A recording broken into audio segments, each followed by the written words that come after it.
Изгласан извештајот на Томас Вајц, но отфрлен амандманот предложен од известувачот за Македонија.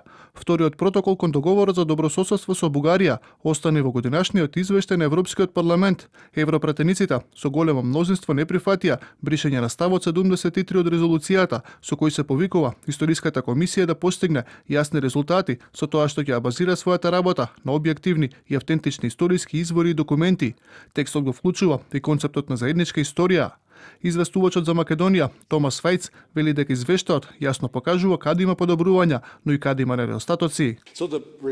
Извештајот детално ги разгледува областите во кои се постигнува напредок и покажува дека земјата јасно се движи по патот кон Европската унија. Извештајот исто така нагласува дека се уште постои потреба од одредени реформи, што не е изненадувачки, бидејќи земјата формално се уште не ги започнала вистинските пристапни преговори. Државата заостанува во владењето на правото, а уставните измени и понатаму се пречка за Македонија да ги продолжи преговорите со Европската унија. Советот на Европската унија ја деблокираше можноста за започнување на преговорите преку договор со тогашната влада, која се согласи да ја прифати оваа уставна промена и вклучувањето на малцинствата. Владата може во секое време да ја иницира оваа постапка во собранието. Бугарија задоволна од одлуката на европратениците да не се избрише текстот за вториот протокол од договорот за добрососедство и заедничка историја меѓу Македонија и Бугарија.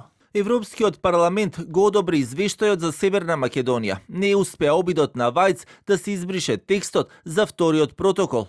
Во конечната верзија на извештајот, европратениците предупредуваат дека и покрај напредокот, реформската агенда заостанува, а институционалната слабост и недостигот на политичка волја ја подкопуваат довербата во системот. Клучните забелешки за земјата се однесуваат на владењето на правото, реформите во правосудството и борбата против корупцијата. Патот на извештајот до денешното пленарно гласање не беше лесен.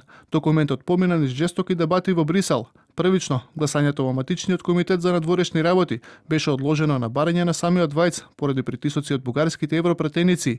Софија тогаш реагираше и бараше да се избришат референциите за македонски јазик и идентитет, па дури и да се додаде придавката модерен или современ пред македонскиот јазик, предлог кој на крајот беше отфрлен. Откако беше постигнат компромис меѓу петта најголеми политички партии, комитетот АФЕТ конечно го изгласа извештајот. Сепак, во финалниот текст поминаа и два амандмани од бугарските претеници, со кои од Македонија се бара конкретни резултати од Историската комисија и спроведување на протоколите од договорот за добрососедство.